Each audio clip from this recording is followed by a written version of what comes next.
पहले मैं सुना दूँ फिर आप सुना। हम दूसरी कहानी सुनाती हूँ आपको। मैं आपको दूसरी कहानी सुनाती हूँ। देखो एक बार क्या होता है, दो देरानी जेठानी होते हैं।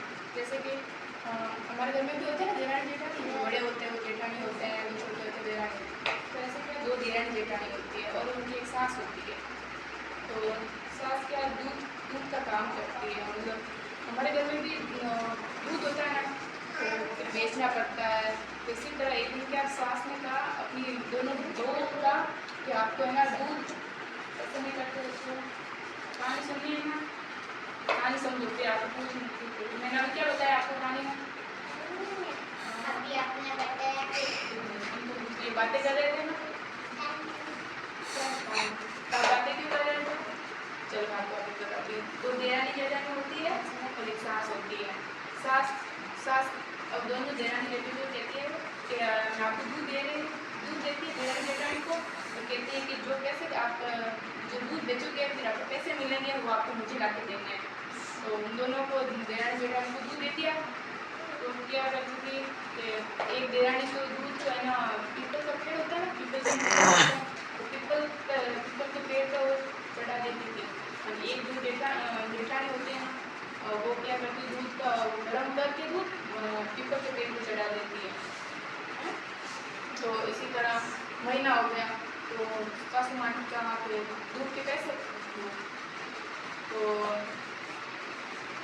सासू माँ ने पूछा, पहले देरानी से पूछा तो देरानी ने बताया कि पैसे उस कोठी में पड़े, अनाज की कोठी होते हैं ना उसमें पड़े पैसे। तो वहाँ पे सासू माँ ने जाके देखा तो वहाँ पे कोठी में बहुत सोनी वगैरह वापस थोड़ी सा चूम गई, मैं वापस बोल दिया।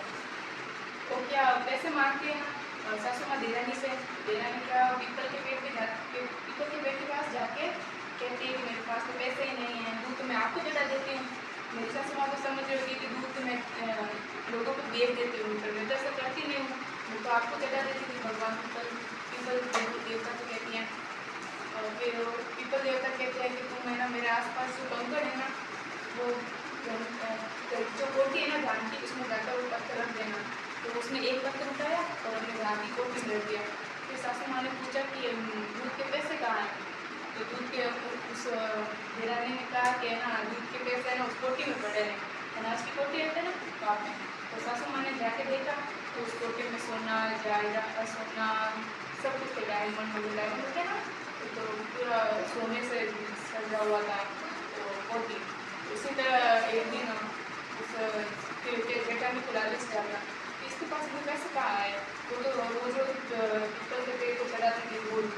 तो फिर वो क्या करते हैं उसी से भी पूछा सास ने कि भाई तेरे पैसे कहाँ हैं?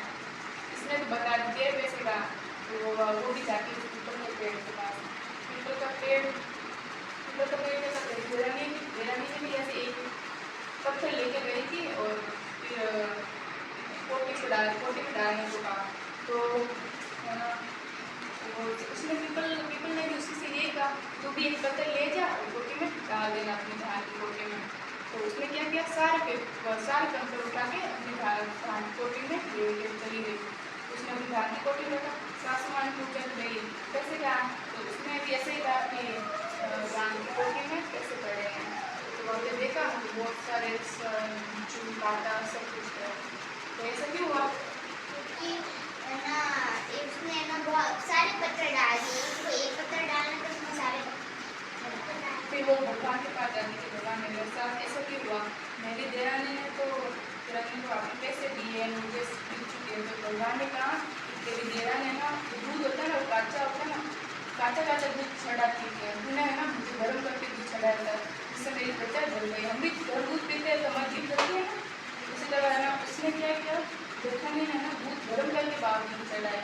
तो देरानी ने दूध को ठंडा करना दूध वो गर्म नहीं करती थी, दूध तो ठंडा चढ़ता है ना भगवान के, तो भगवान को ठंडा दूध चढ़ाते थे तो उसे खूब पैसा दे भगवान ने, और वो गर्म करके चढ़ाती थी। गर्म दूध से तो शरीर जलता है तो भगवान में भी जला हुआ, तो इसलिए उसे भगवान ने काटे भी छूट दी। तो आज क्या सीख मिली? जैसी करनी